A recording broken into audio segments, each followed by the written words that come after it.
और क्या चल रहा है?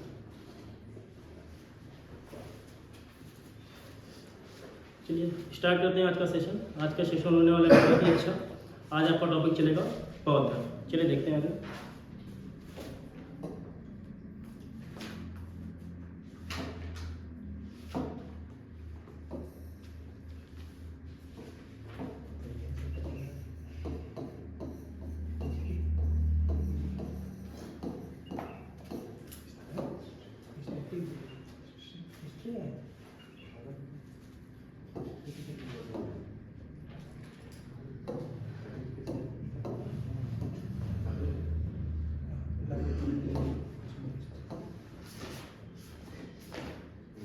सबसे पहले देखते हैं बौद्ध धर्म। बौद्ध धर्म के संस्थापक कौन थे? बौद्ध धर्म के संस्थापक कौन थे? गौतम बुद्ध। गौतम बुद्ध का जन्म कहाँ हुआ था? गौतम बुद्ध का जन्म कहाँ हुआ था? सबसे पहले देखते हैं गौतम बुद्ध जी का जन्म कहाँ हुआ था? जन्म स्थान कौन सा होगा? गौतम बुद्ध जी का जन्म 563 ईसा पूर्व 563 BC लुम्बिनी नेपाल में हुआ था। टाइम के लिए 563 BC 563 ईसा पूर्व। अगर जन्म स्थान की बात करेंगे तो जन्म स्थान कौन सा था? तो जन्म स्थान आपका होगा कौन सा? लुम्बिनी। जन्म स्थान आपका होगा लुम्बिनी कहाँ पड़ता है? तो ये नेपाल में स्थित है। लुम्बिनी नेपाल में स्थित है। आगे बात करेंगे गौतम बुद्ध जी के बचपन का नाम क्या था? बचपन का नाम क्या था? बचपन का नाम था सिद्धार्थ। बचपन का नाम था सिद्धार्थ।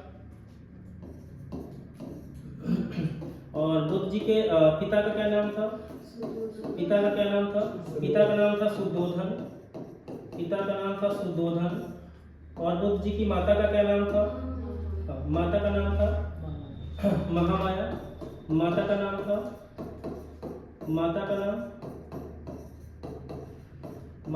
था महामाया।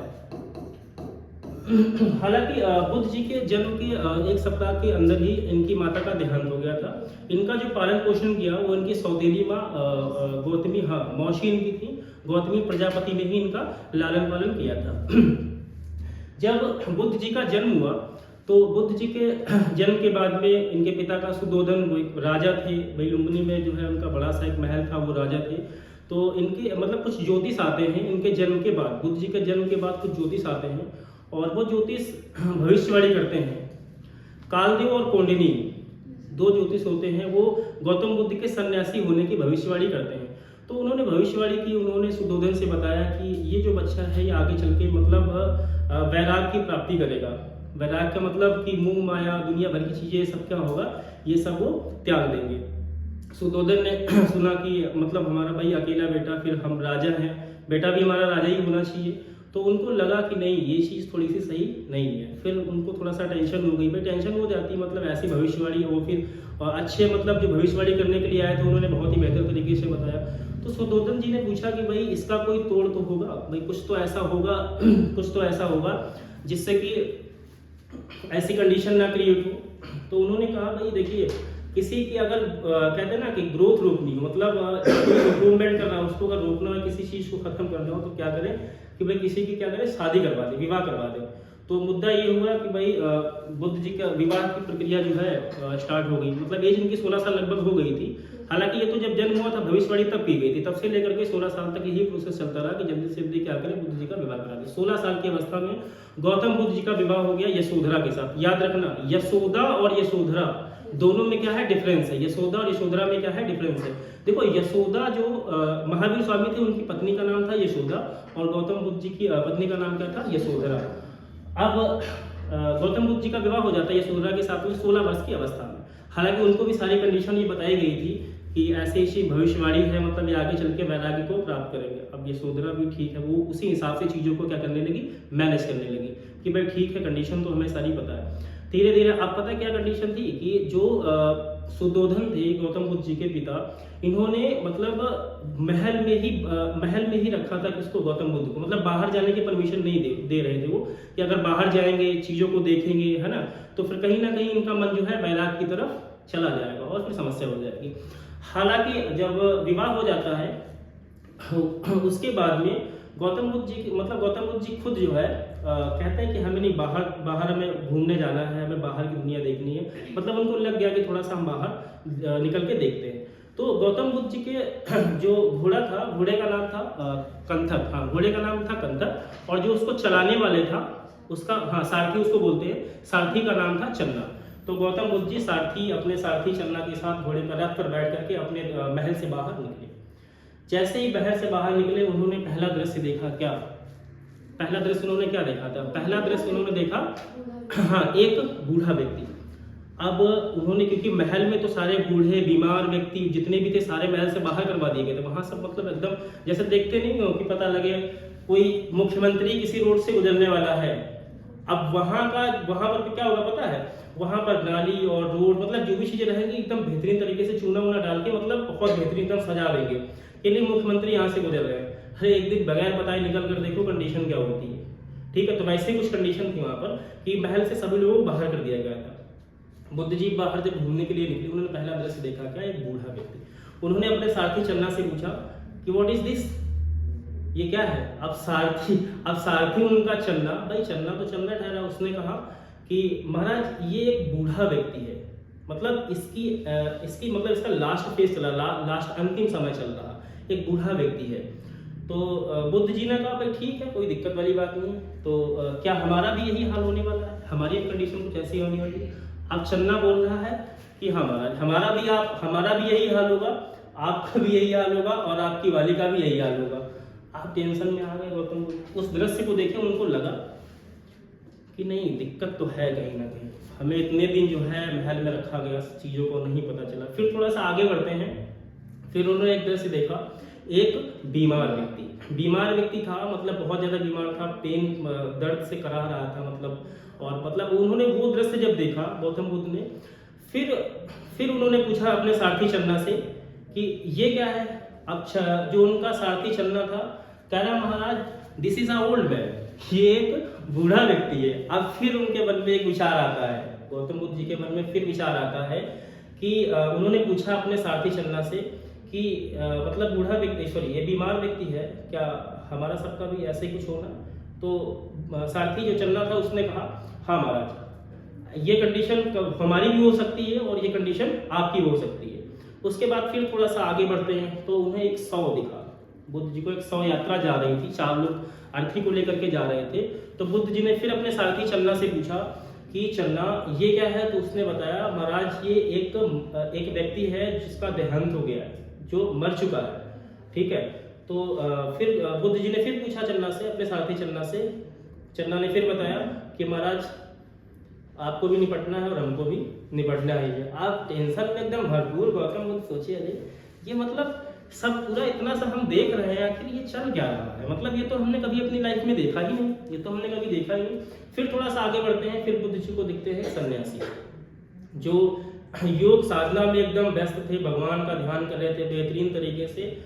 फिर जो है उनके बुद्ध जी के मन में विचार आया। फिर अपने सारथी चन्ना से उन्होंने पूछा कि ये व्यक्ति कौन से, मतलब क्या कंडीशन उनकी है? तो फिर सारथी ने बताया कि महाराज ये साधना, ये ध्यान में बिजी है, मतलब ये साधना कर रहा है और इनको मोह माया से कोई मतलब नहीं है। बस बुद्ध जी की भविष्यवाणी तो पहले हो चुकी थी, बस बुद्ध जी के मन में आ गया विचार।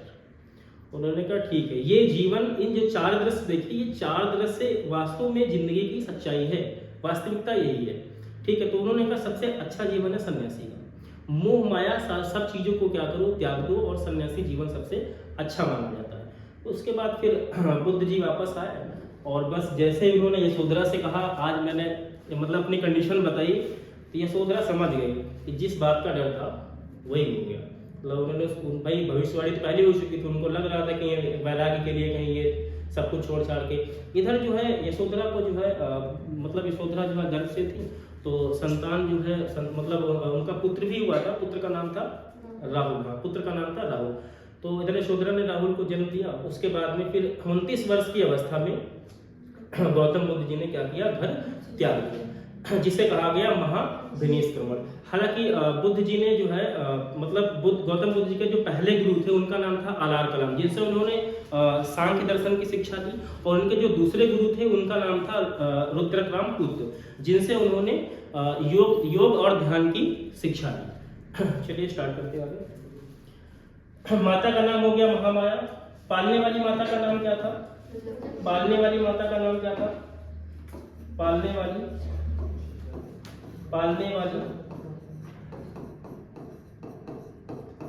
के माता का नाम क्या था?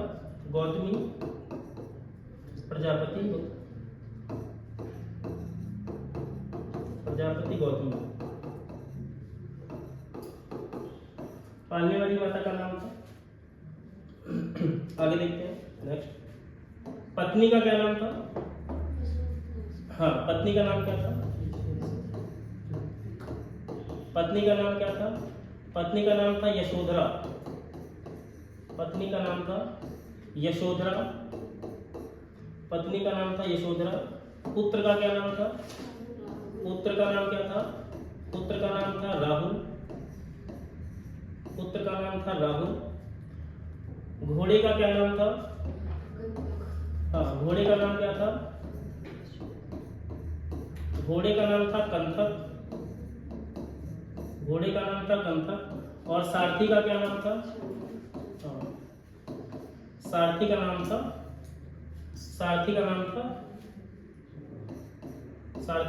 चन्ना। सारथी का क्या नाम था? सारथी का नाम था चन्ना। सारथी का नाम था चन्ना। अच्छा, बात करेंगे गौतम बुद्ध जी को क्या कहा जाता था? साक्य मुनि। साक्य मुनि क्यों कहा जाता था? क्योंकि ये साक्य कुल के थे। जैसे कि महावीर स्वामी व्यात्रक कुल के थे, ऐसे ही गौतम बुद्ध जी साक्य कुल के थे। तो यहाँ पर आप कुल लिख सकते हैं, ये कौन से कुल के थे? तो ये थे साक्य कुल के। कुल कौन सा होगा? साक्य कुल के थे। कुल हो जाएगा आपका साक्य कुल हो जाएगा। गौतम बुद्ध जी के सन्यासी बनने की भविष्यवाणी। बुद्ध जी के सन्यासी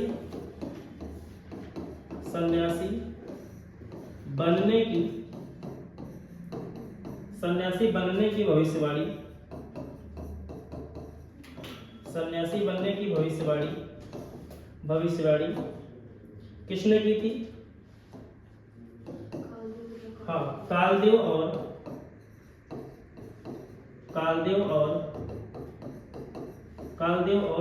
कोंडनी।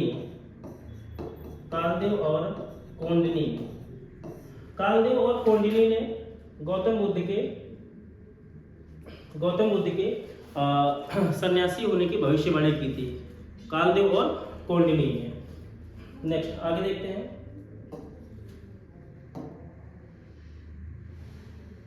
कितने वर्ष की अवस्था में गौतम बुद्ध जी ने गृह त्याग किया था? हाँ, तो 29 वर्ष की अवस्था में 29 वर्ष की अवस्था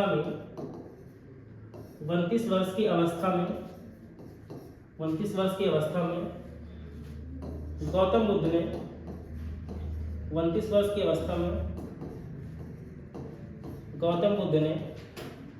वर्ष की अवस्था में गौतम बुद्ध ने गृह त्याग दिया। गृह यानी कि घर त्याग दिया।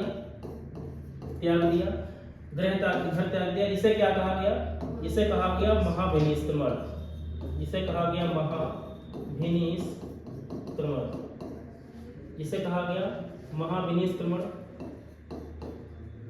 29 वर्ष की अवस्था में गृह त्याग दिया, जिसे क्या कहा गया?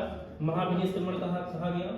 आगे बात करेंगे कि बुद्ध जी को ज्ञान की प्राप्ति कहाँ हुई थी? हाँ, बोध गया। देखो, अगर गौतम बुद्ध के जन्म से संबंधित अगर मैं चिन्ह की बात करूंगा, तो जब गौतम बुद्ध मतलब गर्भ में थे, तो वो उस समय का चिन्ह क्या था? सफेद हाथी। उसके बाद में गौतम बुद्ध जी का जब जन्म हुआ, वो कौन सा चिन्ह था? हाँ, कमल। उसके बाद में फिर गौतम बुद्ध जी युवा हुए। युवा होने का क्या चिन्ह था? सांड। उसके बाद में गृह त्याग, मतलब घर छोड़े, गृह त्याग का चिन्ह कौन सा था? हाँ, घोड़ा। ज्ञान की प्राप्ति का चिन्ह कौन सा था? बोधि वृक्ष। बोधि वृक्ष, हाँ, बोध गया मैं, बोधि वृक्ष, जहाँ उनको ज्ञान की प्राप्ति हुई थी। और जब उनकी मृत्यु हो गई, मृत्यु का चिन्ह क्या था? मृत्यु का चिन्ह क्या था? हम्पी, पद चिन्ह। ठीक है, पद चिन्ह। हाँ, चलिए आगे देखते हैं। बुद्ध जी को ज्ञान की प्राप्ति, ज्ञान की प्राप्ति, ज्ञान की प्राप्ति अगर हम बात करेंगे तो ज्ञान की प्राप्ति कौन सी नदी के किनारे हुई? नदी कौन सी होगी? नदी कौन सी होगी? तो नदी हो जाएगी निरंजना, निरंजना या फाल्गु नदी, निरंजना या फाल्गु नदी, निरंजना या फाल्गु नदी। आगे बात करेंगे, अब स्थान कौन सा था? स्थान कौन सा था? तो स्थान था गया। स्थान कौन सा था? गया।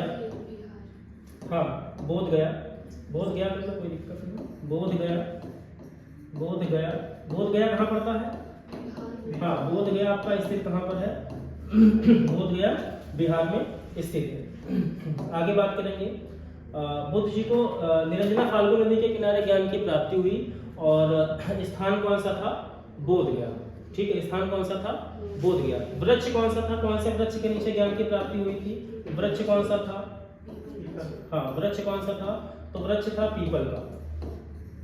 पीपल के पेड़ के नीचे बुद्ध जी को ज्ञान की प्राप्ति हुई। अब देखो, इनको कंप्लीट ज्ञान की प्राप्ति हो गई थी। अब ज्ञान की प्राप्ति के बाद में जब व्यक्ति को ज्ञान की प्राप्ति कंप्लीट हो जाती है, उसके बाद में क्या करेगा? फिर वो उपदेश देना स्टार्ट करेगा। भाई जैसा मान लीजिए मैं आपको पढ़ा रहा हूँ, ठीक है, तो कभी ना कभी मैंने ज्ञान को प्राप्त किया होगा, तब जाकर के आपके सामने रिप्रेजेंट कर रहा हूँ ज्ञान को, है ना। तो जब बुद्ध जी को पूर्णतः ज्ञान की प्राप्ति हो गई, उसके बाद उन्होंने उपदेश देने शुरू किए। ठीक है, तो इन्होंने पहला उपदेश कहाँ दिया था? बुद्ध जी ने प्रथम उपदेश, प्रथम उपदेश कहाँ दिया था? हाँ, प्रथम उपदेश इन्होंने दिया कहाँ? सारनाथ। प्रथम उपदेश इन्होंने कहाँ दिया था? प्रथम उपदेश इन्होंने दिया था सारनाथ। प्रथम उपदेश इन्होंने कहाँ दिया था? सारनाथ में दिया था। जिसे प्रथम उपदेश जब इन्होंने दिया था, उसको क्या कहा गया? हाँ, उसे कहा गया धर्म चक्र, उसे कहा गया धर्म चक्र प्रवर्तन, उसे कहा गया धर्म चक्र प्रवर्तन। उसके बाद में बुद्ध जी ने सबसे अधिक उपदेश कहाँ दिए? हाँ, सबसे अधिक उपदेश कहाँ दिए? हाँ, सबसे अधिक उपदेश बुद्ध जी ने कहाँ दिए? तो सबसे अधिक उपदेश उन्होंने दिए श्रावस्ती, श्रावस्ती, सबसे अधिक उपदेश उन्होंने दिए श्रावस्ती। आगे बात करेंगे, बुद्ध जी ने अपना अंतिम उपदेश कहाँ दिया था? अंतिम उपदेश, हाँ, कुशीनगर। Very good. अंतिम उपदेश, बुद्ध जी ने अपना अंतिम उपदेश कहाँ दिया था? कुशीनगर। अंतिम उपदेश उन्होंने अपना दिया कहाँ पर? कुशीनगर में दिया। आगे बात कर लें, बुद्ध जी को ज्ञान की प्राप्ति, बुद्ध जी के पहले गुरु कौन थे और दूसरे गुरु कौन थे? यानी सांख्य दर्शन की शिक्षा बुद्ध जी ने किससे ली और योग और ध्यान की शिक्षा किससे ली? ठीक है, तो गौतम बुद्ध के पहले गुरु थे आलार कलाम। हाँ, गौतम बुद्ध के पहले गुरु आलार कलाम थे। पहले गुरु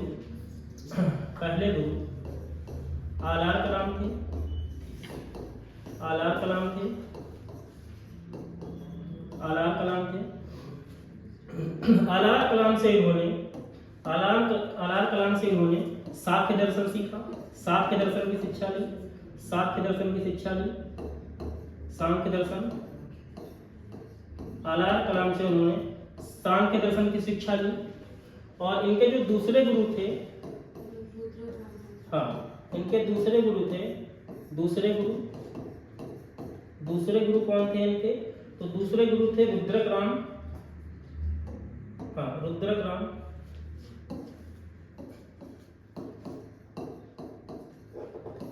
राम। ये इनके दूसरे गुरु थे, जिनसे इन्होंने योग और ध्यान की शिक्षा ली। इनसे इन्होंने योग और ध्यान की शिक्षा ली। ठीक है। तो बुद्ध जी के जो पहले गुरु थे आलार कलाम, इन्होंने सांख्य दर्शन सीखा। और जो बुद्ध जी के दूसरे गुरु थे रुद्रक रामतीर्थ, उनसे उन्होंने क्या सीखा था? उनसे उन्होंने सीखा था योग और ध्यान। देखो सबसे, अगर मैं बात करूं कि बुद्ध जी के सबसे प्रिय गुरु कौन थे, प्रिय गुरु कौन थे? प्रिय गुरु थे उनके रुद्रक। क्यों ऐसा मैं कह रहा हूँ? क्योंकि बुद्ध जी की आप जितनी भी प्रतिमा देखेंगे, बुद्ध जी की जितनी भी प्रतिमा देखेंगे, सारे वो सभी में योग जो है अवस्था में दिखते हैं। ये देखिए योग अवस्था में है, ठीक है, योग अवस्था में। तो इससे ये है कि सबसे जो इनके प्रिय गुरु थे वो कौन थे? तो रुद्रग्राम थे इनके सबसे प्रिय गुरु। आगे देखते हैं नेक्स्ट। अगर मैं बात करूं बौद्ध धर्म के त्रिरत्न की, ठीक है, त्रिरत्न कौन कौन से थे? त्रिरत्न, हाँ, बौद्ध धर्म और संघ। देखो त्रिरत्न और त्रिपिटक दोनों अलग अलग हैं। जैसे सील की संख्या कितनी थी? सील की संख्या थी 10, अष्टांगिक मार्ग 8, त्रिरत्न कितने थे? 3, त्रिपिटक कितने थे? 3। बट त्रिरत्न और त्रिपिटक दोनों में डिफरेंस है, ठीक है। त्रिरत्न हो गए बौद्ध धम्म और संघ। अगर मैं बात करूंगा त्रिपिटक की, तो क्या होगा? विनय पिटक, सुक्त पिटक और अभिधम्म पिटक। विनय पिटक के जो लेखक थे वो कौन थे? उपाली। सुक्त पिटक के आनंद थे। अभिधम्म पिटक के कौन थे? मोगिलपुत्र तीस। तो देख लेते हैं यहाँ पर त्रिरत्न कौन कौन से थे? बौद्ध धर्म के त्रिरत्न कौन कौन से थे? हाँ, त्रिरत्न कौन कौन से थे? पहला हो जाएगा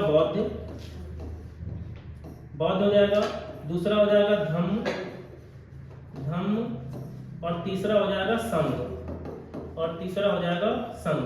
बौद्ध धम्म और संघ, ये बौद्ध धर्म के त्रिरत्न थे।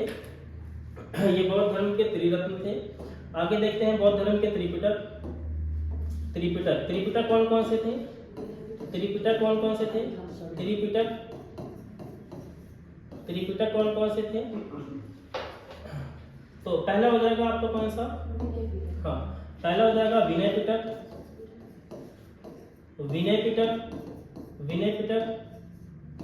किसके द्वारा लिखा गया? हाँ, विनय पिटक लिखा गया उपाली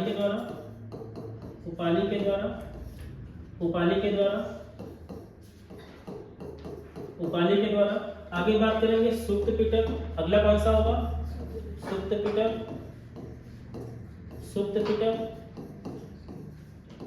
पिटक किसके द्वारा लिखा गया? आनंद के द्वारा। हालांकि अगर बात करेंगे गौतम बुद्ध के सबसे प्रिय जो शिष्य थे, देखो अगर बात करेंगे गौतम बुद्ध की पहली महिला शिष्या कौन थी? तो प्रजापति गौतमी थी, ठीक है। अन्य शिष्या जैसे क्षेमा थी, है ना, क्षेमा हो गई, आम्रपाली हो गई, ठीक है। हाँ, ये सब इनके अन्य शिष्या थी। लेकिन अगर बात करेंगे गौतम बुद्ध जी के सबसे प्रिय शिष्य कौन थे? तो आनंद और उपाली, ये दो सबसे प्रिय शिष्य थे गौतम बुद्ध के। विनय पिटक हो गया, सुक्त पिटक हो गया। उसके बाद में अगला आपका हो जाएगा अभिधम्म पिटक। नेक्स्ट आपका हो जाएगा अभिधम्म पिटक।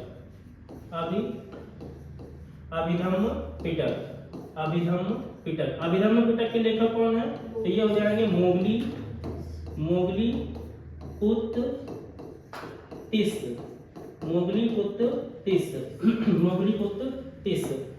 ये हो जाएंगे अभिधम्म पिटक के लेखक मोगली पुत्र तीस। उसके बाद में आगे देखते हैं। देखो ये आपके त्रिरत्न हो गए और त्रिपिटक हो गए, ठीक है। त्रिरत्न हो गए और त्रिपिटक हो गए। उसके बाद में देख लेते हैं बौद्ध संगीति के बारे। तो कुल कितनी बौद्ध संगीति हुई है? हाँ, 4। कुल कितनी बौद्ध संगीति हुई है? 4। हाँ, 483, 383, 255 ईस्वी की प्रथम शताब्दी। अगर अध्यक्ष की बात, स्थान की बात करेंगे तो राजगृह वैशाली पाटलिपुत्र कुंडलवन। उसके बाद में अध्यक्ष की बात करेंगे महाकश्यप सभाकामी मोगलपुतिस और वसुमित्र आशुघोष। अगर शासक की बात करेंगे अजातशत्रु, कालाशोक, अशोक और कनिष्क। ये 4 बौद्ध संगीति हुई थी। 4 बौद्ध संगीति के स्थान, अध्यक्ष और उसके बाद में शासक, ठीक है। तो आगे देखते हैं बौद्ध संगीति कितनी बौद्ध संगीति हुई है? हाँ, तो कुल 4 बौद्ध संगीति हुई है। कुल 4 बौद्ध संगीति हुई है। 4 बौद्ध संगीति हुई है। कुल 4 बौद्ध संगीति हुई है। 4 बौद्ध संगीति देख लेते हैं। कुल 4 बौद्ध संगीति हुई है। पहला आप स्थान नोट लीजिए, स्थान, सॉरी समय, टाइम, समय हो जाएगा। समय के बाद में स्थान हो जाएगा, स्थान हो जाएगा। स्थान के बाद में अध्यक्ष हो जाएंगे, अध्यक्ष हो जाएंगे, और अध्यक्ष के बाद में हो जाएंगे शासक, अध्यक्ष के बाद में हो जाएंगे शासक, अध्यक्ष के बाद में हो जाएंगे शासक। तो पहली गौ संगीति कब हुई थी? पहली गौ संगीति कब हुई थी? टाइम लिखी तो पहली कब हुई थी? प्रथम कब हुई थी? 483 BC, 483 BC, 483 BC ईसा पूर्व, 483 BC। दूसरी कब हुई थी? 383 BC। और तीसरी कब हुई थी? 255 BC। और चौथी हुई थी प्रथम शताब्दी में, प्रथम शताब्दी। चौथी कब हुई थी? तो चौथी हुई थी प्रथम शताब्दी। स्थान की बात कर लें, स्थान की बात कर लें तो पहली गौ संगीति कहाँ हुई थी? राजगृह में हुई थी। पहली गौ संगीति राजगृह में हुई थी। दूसरी गौ संगीति वैशाली में हुई थी, दूसरी गौ संगीति वैशाली में हुई थी। तीसरी गौ संगीति की बात करेंगे तो पाटलिपुत्र। पाटलिपुत्र आप बताएं किसका पुराना नाम है? पटना, पटना का पुराना नाम है पाटलिपुत्र। हाँ, पटना का पुराना नाम है पाटलिपुत्र, बिहार की राजधानी है। पहले पाटलिपुत्र इसका नाम था। उसके बाद में तो चौथी गौ संगीति कुंडलम में हुई थी, कुंडलम। चौथी गौ संगीति हुई थी कुंडलम। आगे बात कर ले, पहली गौ संगीति के अध्यक्ष कौन थे? महाकश्यप, महाकश्यप, महाकश्यप। दूसरी गौ संगीति के अध्यक्ष कौन थे? साबाकामी, साबाकामी। तीसरे के कौन थे? मोगलीपुत्र तीसरे, मोगलीपुत्र तीसरे, मोगलीपुत्र तीसरे। और चौथे में अध्यक्ष कौन थे? वसुमित्र, वसुमित्र और अश्वघोष, अश्वघोष। हालांकि जो अश्वघोष थे ये कौन थे? ये उपाध्यक्ष थे। अध्यक्ष कौन थे? वसुमित्र। अध्यक्ष थे वसुमित्र और उपाध्यक्ष कौन थे? अश्वघोष। आगे बात करेंगे, पहली गौ संगीति किसके शासनकाल में हुई थी? अजातशत्रु, अजातशत्रु। अजातशत्रु को कुड़िक कहा जाता है, कुड़िक, पितृहंता। अजातशत्रु ने अपने पिता की हत्या की थी। इनके पिता थे, देखो बिंबिसार और बिंबिसार दोनों में कंफ्यूजन होता है। अजातशत्रु के पिता थे कौन? बिंबिसार, ठीक है। अशोक के पिता थे बिंदुसार। ये सीक्वेंस लाया था। इनके पिता थे कौन? बिंबिसार। अजातशत्रु ने अपने पिता बिंबिसार की हत्या की, ठीक है। अजातशत्रु के पुत्र ने अजातशत्रु की हत्या की, ठीक है। ये सीक्वेंस चला है। आगे बात करेंगे, दूसरी जो है गौ संगीति के समय किसके शासनकाल में दूसरी गौ संगीति हुई थी? कालासो। और तीसरी गौ संगीति किसके शासनकाल में हुई थी? अशोक के समय हुई थी। अशोक सबसे खतरनाक शासक। अशोक कलिंग का युद्ध लड़ा था 261 ईसा पूर्व में। अशोक को कहा जाता है अश्विनी नगर का संस्थापक। बहुत ही खतरनाक था, मतलब अलग ही लेवल का था ये। उसके बाद में कनिष्क। चौथी गौ संगीति कब हुई थी? किसके शासनकाल में हुई थी? कनिष्क। कनिष्क ने ही चलाया था कैलेंडर, शक संवत 78 ईस्वी में कनिष्क ने ही चलाया था, ठीक है। वही हमारा राष्ट्रीय पंचांग। ये हो गई 4 गौ संगीति। पहली गौ संगीति कब हुई थी? 483 में। दूसरी गौ संगीति कब हुई? 383 में। तीसरी गौ संगीति कब हुई? 255 में। और चौथी गौ संगीति कब हुई थी? ईस्वी के प्रथम शताब्दी में। पहली जो गौ संगीति हुई थी कहाँ हुई थी? राजगृह में हुई थी। दूसरी गौ संगीति कहाँ हुई थी? वैशाली में हुई थी। तीसरी गौ संगीति कहाँ हुई थी? पाटलिपुत्र। और चौथी कहाँ हुई थी? कुंडलगढ़। उसके बाद में पहली गौ संगीति के समय अध्यक्ष कौन थे? महाकश्यप। दूसरी गौ संगीति के समय अध्यक्ष कौन थे? सबाकामी। तीसरी में कौन थे? मोगलीपुत्र तीस। और चौथी में कौन थे? वसुमित्र, अश्वघोष। हालांकि वसुमित्र अध्यक्ष थे और अश्वघोष उपाध्यक्ष थे। यहाँ पर आप याद रखना, अजातशत्रु, कालाशोक, अशोक और कनिष्क। आका अजातशत्रु, कालाशोक, अशोक और कनिष्क। बहुत ही हाँ, आप इसको याद कर सकते हैं। आप जैसा चाहे वैसे याद करें, कोई दिक्कत नहीं है, ठीक है। चलिए आगे बात कर लेते हैं। गौतम बुद्ध जी की मृत्यु कब हुई? हाँ, गौतम बुद्ध जी की मृत्यु कब हुई? मृत्यु कब हुई? 483 BC। कहाँ हुई थी? हाँ, कुशीनगर।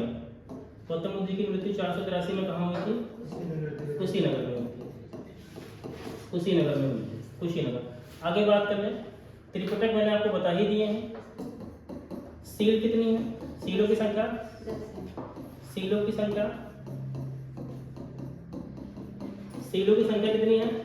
10। अष्टांगिक मार्ग संख्या, अष्टांगिक मार्ग कितने हैं?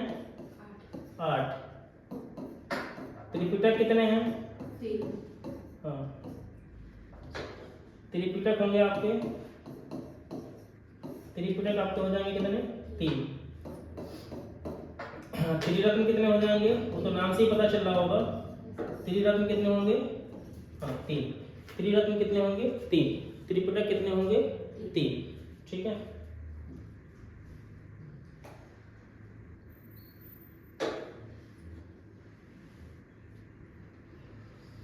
चलिए आज की क्लास समाप्त होती है।